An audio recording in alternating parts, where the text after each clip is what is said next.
গোরা রবীন্দ্রনাথ ঠাকুর। পর্ব 15।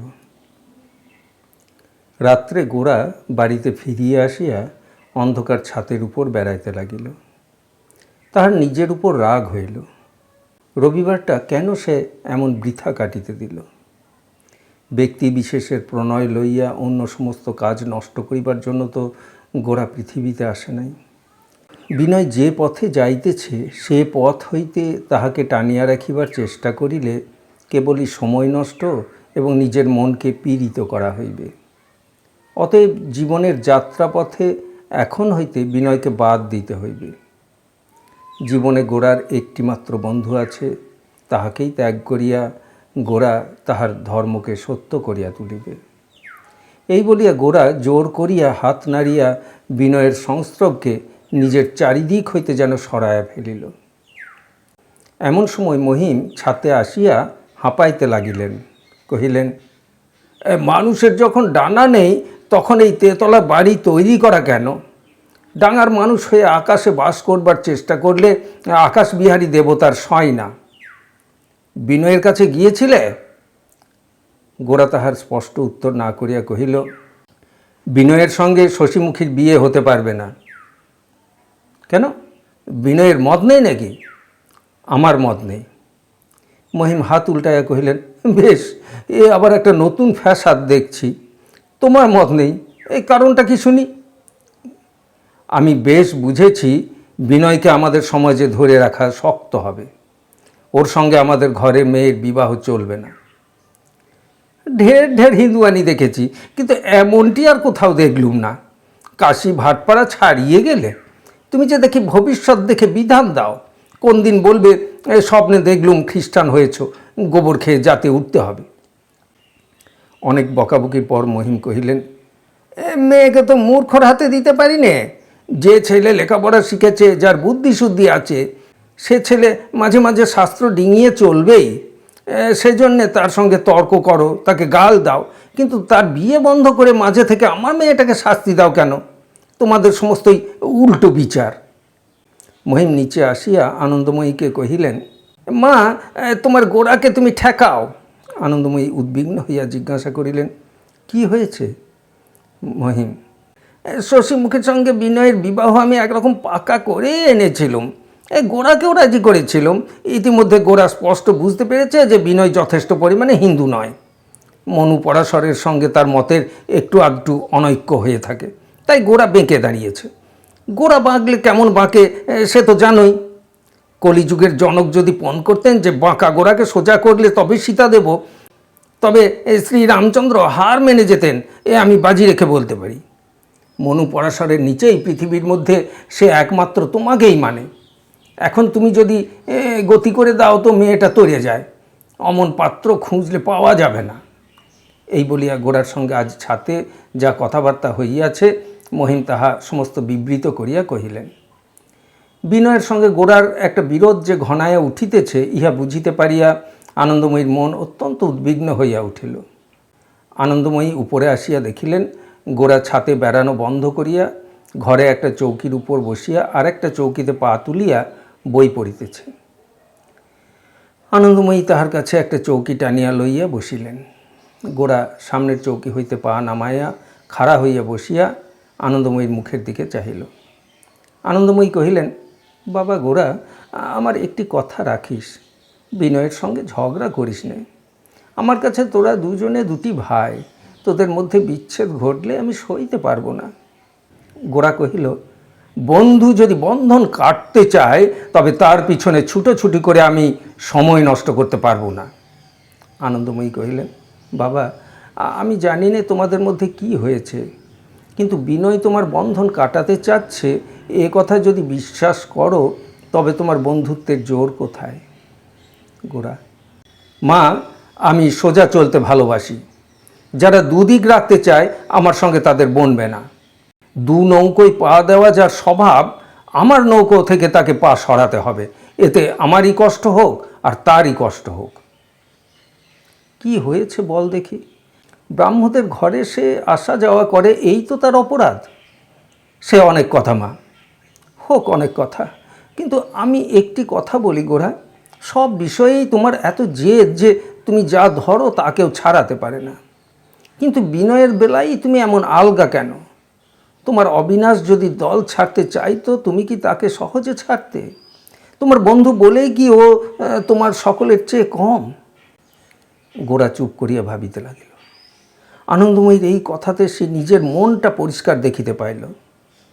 এতক্ষণ সে মনে করিতেছিল যে সে কর্তব্যের জন্য তাহার বন্ধুত্বকে বিসর্জন দিতে যাইতেছে। এখন স্পষ্ট বুঝিল ঠিক তাহার উল্টা। তাহার বন্ধুত্বের অভিমানে বেদনা লাগিয়াছে বলিয়াই বিনয়কে বন্ধুত্বের চরম শাস্তি দিতে সে উদ্যত হইয়াছে।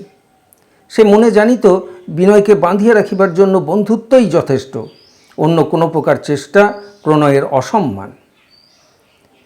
আনন্দময়ী যেই বুঝিলেন তাহার কথাটা গোরার মনে একটুখানি লাগিয়াছে, অমনি তিনি আর কিছু না বলিয়া আস্তে আস্তে উঠিবার উপক্রম করিলেন। গোরাও হঠাৎ বেগে উঠিয়া পড়িয়া আলনা হইতে চাদর তুলিয়া কাঁধে ফেলিল। আনন্দময়ী জিজ্ঞাসা করিলেন, কোথায় যাও গোরা? গোরা কহিল, আমি বিনয়ের বাড়ি যাচ্ছি। খাবার তৈরি আছে, খেয়ে যাও। আমি বিনয়কে ধরে আনছি, সেও এখানে খাবে।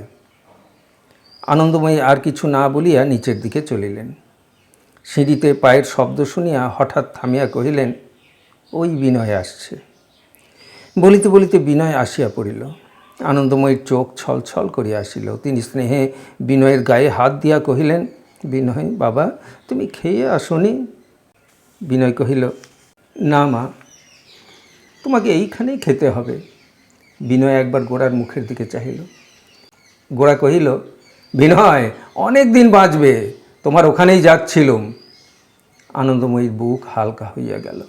তিনি তাড়াতাড়ি নিচে চলিয়া গেলেন। দুই বন্ধু ঘরে আসিয়া বসিলে গোরা যাহা তাহা একটা কথা তুলিল। কহিল, জানো, আমাদের ছেলেদের জন্য একজন বেশ ভালো জিমন্যাস্টিক মাস্টার পেয়েছি, সে শেখাচ্ছে বেশ। মনের ভিতরের আসল কথাটা এখনও কেহ পারিতে সাহস করিল না। দুইজনে যখন খাইতে বসিয়া গেল তখন আনন্দময়ী তাহাদের কথাবার্তায় বুঝিতে পারিলেন এখনও তাহাদের উভয়ের মধ্যে বাঁধো বাঁধো রহিয়াছে, পর্দা উঠিয়া যায় নাই। তিনি কহিলেন, বিনয়, রাত অনেক হয়েছে, তুমি আজ এইখানেই শুও, আমি তোমার বাসায় খবর পাঠিয়ে দিচ্ছি। বিনয় চকিতের মধ্যে গোরার মুখের দিকে চাহিয়া কহিল, ভুক্তুয়া রাজাবাদা চরেত, খেয়ে রাস্তায় হাঁটা নিয়ম নয়, তাহলে এইখানেই শোয়া যাবে। আহারান্তে দুই বন্ধু ছাতে আসিয়া মাদুর পাতিয়া বসিল। ভাদ্র মাস পড়িয়াছে, শুক্লপক্ষের জ্যোৎস্নায় আকাশ ভাসিয়া যাইতেছে। হালকা পাতলা সাদা মেঘ ক্ষণিক ঘুমের ঘোরের মতো মাঝে মাঝে চাঁদকে একটুখানি ঝাপসা করিয়া দিয়া আস্তে আস্তে উড়িয়া চলিতেছে। চারিদিকে দিগন্ত পর্যন্ত নানা আয়তনের উঁচু নিচু ছাতের শ্রেণী ছায়াতে আলোতে এবং মাঝে মাঝে গাছের মাথার সঙ্গে মিশিয়া যেন সম্পূর্ণ প্রয়োজনহীন একটা প্রকাণ্ড অবাস্তব খেয়ালের মতো পড়িয়া রহিয়াছে। গির্জার ঘড়িতে 11টার ঘণ্টা বাজিল। বরফওয়ালা তাহার শেষ হাঁক হাঁকিয়া চলিয়া গেল। গাড়ির শব্দ মন্দ হইয়া আসিয়াছে। গোরাদের গলিতে জাগরণের লক্ষণ নাই। কেবল প্রতিবেশীর আস্তাবলে কাঠের মেঝের ওপর ঘোড়ার খুরের শব্দ একবার শোনা যাইতেছে এবং কুকুর ঘেউ ঘেউ করিয়া উঠিতেছে। দুইজনে অনেকক্ষণ চুপ করিয়া রহিল। তাহার পরে বিনয় প্রথমটা একটু দ্বিধা করিয়া অবশেষে পরিপূর্ণ বেগে তাহার মনের কথাকে বন্ধনমুক্ত করিয়া দিল। বিনয় কহিল, ভাই গোরা, আমার বুক ভরে উঠেছে। আমি জানি এসব বিষয়ে তোমার মন নেই, কিন্তু তোমাকে না বলে আমি বাঁচব না। আমি ভালো মন্দ কিছুই বুঝতে পারছি না, কিন্তু এটা নিশ্চয় এর সঙ্গে কোনো চাতুরি খাটবে না। বইয়েতে অনেক কথা পড়েছি এবং এতদিন মনে করে এসেছি সব জানি। ঠিক যেন ছবিতে জল দেখে মনে করতুম সাঁতার দেওয়া খুব সহজ, কিন্তু আর জলের মধ্যে পড়ে এক মুহূর্তে বুঝতে পেরেছি এ তো ফাঁকি নয়। এই বলিয়া বিনয় তাহার জীবনের এই আশ্চর্য আবির্ভাবকে একান্ত চেষ্টায় গোরার সম্মুখে উদ্ঘাটিত করিতে লাগিল। বিনয় বলিতে লাগিল, আজকাল তাহার কাছে সমস্ত দিন ও রাত্রির মধ্যে কোথাও যেন কিছু ফাঁক নাই, সমস্ত আকাশের মধ্যে কোথাও যেন কোনো রন্ধ্র নাই, সমস্ত একেবারে নিবিড়ভাবে ভরিয়া গেছে। বসন্তকালের মৌচাক যেমন মধুতে ভরিয়া ফাটিয়া যাইতে চায়, তেমনিতর আগে এই বিশ্ব চরাচরের অনেকখানি তাহার জীবনের বাহিরে পড়িয়া থাকিত। যেটুকুতে তাহার প্রয়োজন সেইটুকুতেই তাহার দৃষ্টিবদ্ধ ছিল। আজ সমস্তই তাহার সম্মুখে আসিতেছে, সমস্তই তাহাকে স্পর্শ করিতেছে, সমস্তই একটা নূতন অর্থে পূর্ণ হইয়া উঠিয়াছে। সে জানিত না পৃথিবীকে সে এত ভালোবাসে, আকাশ এমন আশ্চর্য, আলোক এমন অপূর্ব, রাস্তার অপরিচিত পথিকের প্রবাহও এমন গভীরভাবে সত্য। তাহার ইচ্ছা করে সকলের জন্য সে একটা কিছু করে, তাহার সমস্ত শক্তিকে আকাশের সূর্যের মতো সে জগতের চিরন্তন সামগ্রী করিয়া তোলে। বিনয় যে কোনো ব্যক্তিবিশেষের প্রসঙ্গে এই সমস্ত কথা বলিতেছে তাহা হঠাৎ মনে হয় না। সে যেন কাহারও নাম মুখে আনিতে পারে না, আভাস দিতে গেলেও কুণ্ঠিত হইয়া পড়ে। এই যে আলোচনা করিতেছে, ইহার জন্য সে যেন কাহার প্রতি অপরাধ অনুভব করিতেছে। ইহা অন্যায়, ইহা অপমান। কিন্তু আজ এই নির্জন রাত্রে নিস্তব্ধ আকাশে বন্ধুর পাশে বসিয়া এই অন্যায়টুকু সে কোনো মতেই কাটাইতে পারিল না। সে কি মুখ, প্রাণের আভা তাহার কপলের কোমলতার মধ্যে কি সুকুমারভাবে প্রকাশ পাইতেছে। হাসিতে তাহার অন্তঃকরণ কি আশ্চর্য আলোর মতো ফুটিয়া পড়ে। ললাটে কি বুদ্ধি, এবং ঘন পল্লবের ছায়াতলে দুই চক্ষুর মধ্যে কি নিবিড় অনির্বচনীয়তা। আর সেই দুটি হাত সেবা এবং স্নেহকে সৌন্দর্যে সার্থক করিবার জন্য প্রস্তুত হইয়া আছে। সে যেন কথা কহিতেছে। বিনয় নিজের জীবনকে, যৌবনকে ধন্য জ্ঞান করিতেছে। এই আনন্দে তাহার বুকের মধ্যে যেন ফুলিয়া ফুলিয়া উঠিতেছে। পৃথিবীর অধিকাংশ লোকই যাহা না দেখিয়াই জীবন সাঙ্গ করে, বিনয় যে তাহাকে এমন করিয়া চোখের সামনে মূর্তিমান দেখিতে পাইবে, ইহার চেয়ে আশ্চর্য কিছুই নাই। কিন্তু এ কি পাগলামি, এ কি অন্যায়? হোক অন্যায়, আর তো ঠেকাইয়া রাখা যায় না। এই স্রোতেই যদি কোনো একটা কূলে তুলিয়া দেয় তো ভালো, আর যদি ভাসাইয়া দেয়, যদি তলাইয়া লয়, তবে উপায় কি? মুশকিল এই যে উদ্ধারের ইচ্ছাও হয় না। এতদিনকার সমস্ত সংস্কার, সমস্ত স্থিতি হারাইয়া চলিয়া যাওয়াই যেন জীবনের সার্থক পরিণাম। গোরা চুপ করিয়া শুনিতে লাগিল।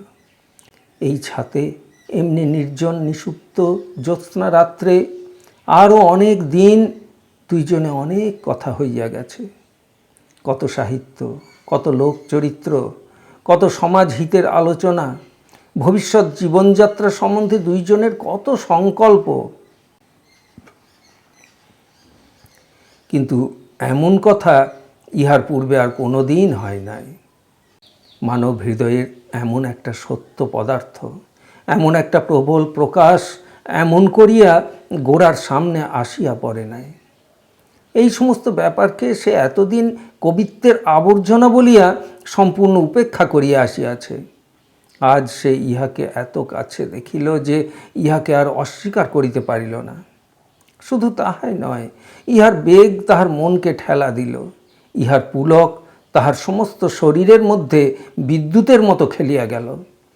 তাহার যৌবনের একটা অগোচর অংশের পর্দা মুহূর্তের জন্য হাওয়ায় উড়িয়া গেল, এবং সেই এতদিনকার রুদ্ধ কক্ষে এই শরৎ নিশীথের জ্যোৎস্না প্রবেশ করিয়া একটা মায়া বিস্তার করিয়া দিল।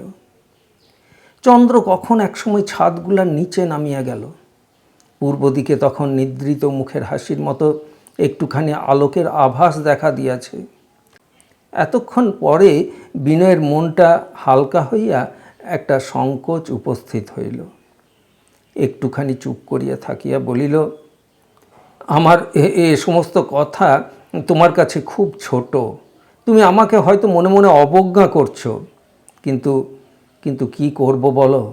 কখনো তোমার কাছে কিছু লুকোইনি, আজও লুকোলুম না। তুমি বোঝো আর না বোঝো। গোরা বলিল, বিনয়, এসব কথা আমি যে ঠিক বুঝি তা বলতে পারি না। দুদিন আগে তুমিও বুঝতে না। জীবন ব্যাপারের মধ্যে এই সমস্ত আবেগ এবং আবেশ আমার কাছে যে আজ পর্যন্ত অত্যন্ত ছোট ঠেকেছে এ কথাও অস্বীকার করতে পারি না। তাই বলে এটা যে বাস্তবিকই ছোট তা হয়তো নয়। এর শক্তি, এর গভীরতা আমি প্রত্যক্ষ করিনি বলেই এটা আমার কাছে বস্তুহীন মায়ার মতো ঠেকেছে। কিন্তু তোমার এত বড় উপলব্ধিকে আজ আমি মিথ্যা বলবো কি করে? আসল কথা হচ্ছে এই, যে লোক যে ক্ষেত্রে আছে সে ক্ষেত্রের বাইরের সত্য যদি তার কাছে ছোট হয়ে না থাকে তবে সে ব্যক্তি কাজ করতেই পারে না। এই জন্য ঈশ্বর দূরের জিনিসকে মানুষের দৃষ্টির কাছে খাটো করে দিয়েছেন। সব সত্যকেই সমান প্রত্যক্ষ করিয়ে তাকে মহা বিপদে ফেলেননি। আমাদের একটা দিক বেছে নিতেই হবে। সব একসঙ্গে আঁকড়ে ধরবার লোভ ছাড়তেই হবে, নইলে সত্যকেই পাবো না। তুমি যেখানে দাঁড়িয়ে সত্যের যে মূর্তিকে প্রত্যক্ষ করছো, আমি সেখানে সে মূর্তিকে অভিবাদন করতে যেতে পারবো না। তাহলে আমার জীবনের সত্যকে হারাতে হবে, হয় এদিক নয় ওদিক। বিনয় কহিল, হয় বিনয় নয় গোরা। আমি নিজেকে ভরে নিতে দাঁড়িয়েছি, তুমি নিজেকে ত্যাগ করতে দাঁড়িয়েছ। গোরা অসহিষ্ণু হইয়া কহিল, বিনয়, তুমি মুখে মুখে বই রচনা করো না। তোমার কথা শুনে আমি একটা কথা স্পষ্ট বুঝতে পেরেছি। তোমার জীবনে তুমি আজ একটা প্রবল সত্যের সামনে মুখোমুখি দাঁড়িয়েছ, তার সঙ্গে ফাঁকি চলে না। সত্যকে উপলব্ধি করলে তার কাছে আত্মসমর্পণ করতেই হবে, সে আর থাকবার জো নেই। আমি যে ক্ষেত্রে দাঁড়িয়েছি সেই ক্ষেত্রের সত্যকেও এমনি করেই একদিন আমি উপলব্ধি করব, এই আমার আকাঙ্ক্ষা। তুমি এতদিন বই পড়া প্রেমের পরিচয়েই পরিতৃপ্ত ছিলে, আমিও বই পড়া স্বদেশ প্রেমকেই জানি। প্রেম আজ তোমার কাছে যখনই প্রত্যক্ষ হলো তখনই বুঝতে পেরেছ বইয়ের জিনিসের চেয়ে এ কত সত্য। এ তোমার সমস্ত জগৎ চরাচর অধিকার করে বসেছে, কোথাও তুমি এর কাছ থেকে নিষ্কৃতি পাচ্ছ না। স্বদেশ প্রেম যেদিন আমার সম্মুখে এমনি সর্বাঙ্গীনভাবে প্রত্যক্ষগোচর হবে, সেদিন আমারও আর রক্ষা নেই। সেদিন সে আমার ধন প্রাণ, আমার অস্থিমজ্জা রক্ত, আমার আকাশ আলোক, আমার সমস্তই অনায়াসে আকর্ষণ করে নিতে পারবে। স্বদেশের সেই সত্যমূর্তি যে কি আশ্চর্য অপরূপ, কি সুনিশ্চিত সুগোচর, তার আনন্দ, তার বেদনা যে কি প্রচণ্ড প্রবল, যা বন্যার স্রোতের মতো জীবন মৃত্যুকে এক মুহূর্তে লঙ্ঘন করে যায়, তা আজ তোমার কথা শুনে মনে মনে অল্প অল্প অনুভব করতে পারছি। তোমার জীবনের এই অভিজ্ঞতা আমার জীবনকে আজ আঘাত করেছে। তুমি যা পেয়েছ তা আমি কোনোদিন বুঝতে পারবো কি না জানি না, কিন্তু আমি যা পেতে চাই তার আস্বাদ যেন তোমার ভিতর দিয়েই আমি অনুভব করছি। বলিতে বলিতে গোরা মাদুর ছাড়িয়া উঠিয়া ছাতে বেড়াইতে লাগিল। পূর্ব দিকের উষার আভাস তাহার কাছে যেন একটা বাক্যের মতো, বার্তার মতো প্রকাশ পাইল, যেন প্রাচীন তপবনের একটা বেদমন্ত্রের মতো উচ্চারিত হইয়া উঠিল। তাহার সমস্ত শরীরে কাঁটা দিল। মুহূর্তের জন্য সে স্তম্ভিত হইয়া দাঁড়াইল এবং ক্ষণকালের জন্য তাহার মনে হইল তাহার ব্রহ্মরন্ধ্র ভেদ করিয়া একটি জ্যোতির্লেখা সূক্ষ্ম মৃণালের ন্যায় উঠিয়া একটি জ্যোতির্ময় শতদলে সমস্ত আকাশে পরিব্যাপ্ত হইয়া বিকশিত হইল। তাহার সমস্ত প্রাণ, সমস্ত চেতনা, সমস্ত শক্তি যেন ইহাতে একেবারে পরম আনন্দে নিঃশেষিত হইয়া গেল। গোরা যখন আপনাতে আপনি ফিরিয়া আসিল তখন সে হঠাৎ বলিয়া উঠিল, বিনয়, তোমার এ প্রেমকেও পার হয়ে আসতে হবে। আমি বলছি, ওখানে থামলে চলবে না। আমাকে যে মহাশক্তি আহ্বান করছেন তিনি যে কত বড় সত্য, একদিন তোমাকে আমি তা দেখাবো। আমার মনের মধ্যে আজ ভারী আনন্দ হচ্ছে। তোমাকে আজ আমি আর কারো হাতে ছেড়ে দিতে পারবো না।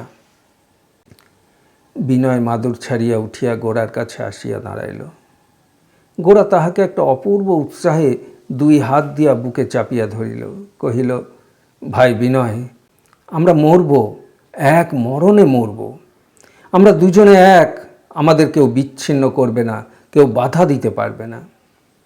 গোরার এই গভীর উৎসাহের বেগ বিনয়েরও হৃদয়ের মধ্যে তরঙ্গিত হইয়া উঠিল।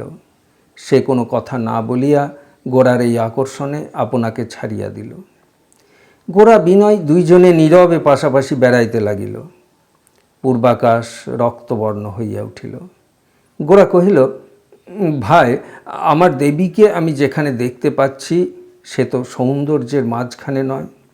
সেখানে দুর্ভিক্ষ, দারিদ্র, সেখানে কষ্ট আর অপমান। সেখানে গান গেয়ে ফুল দিয়ে পুজো নয়, সেখানে প্রাণ দিয়ে রক্ত দিয়ে পুজো করতে হবে। আমার কাছে সেইটাই সবচেয়ে বড় আনন্দ মনে হচ্ছে। সেখানে সুখ দিয়ে ভোলাবার কিছু নেই। সেখানে নিজের জোরে সম্পূর্ণ জাগতে হবে, সম্পূর্ণ দিতে হবে, মাধুর্য নয়। এ একটা দুর্জয়, দুঃসহ আবির্ভাব। এ নিষ্ঠুর, এ ভয়ঙ্কর। এর মধ্যে সেই কঠিন ঝঙ্কার আছে যাতে করে সপ্ত সুর একসঙ্গে বেজে উঠে তার ছিঁড়ে পড়ে যায়। মনে করলে আমার বুকের মধ্যে উল্লাস জেগে ওঠে। আমার মনে হয় এই আনন্দই পুরুষের আনন্দ। এই হচ্ছে জীবনের তাণ্ডব নৃত্য। পুরাতনের প্রলয়যজ্ঞের আগুনের শিখার উপরে নূতনের অপরূপ মূর্তি দেখবার জন্যই পুরুষের সাধনা। রক্তবর্ণ আকাশ ক্ষেত্রে একটা বন্ধনমুক্ত জ্যোতির্ময় ভবিষ্যৎকে দেখতে পাচ্ছি। আজকেকার এই আসন্ন প্রভাতের মধ্যেই দেখতে পাচ্ছি। দেখো, দেখো আমার বুকের ভিতরে কে ডমরু বাজাচ্ছে।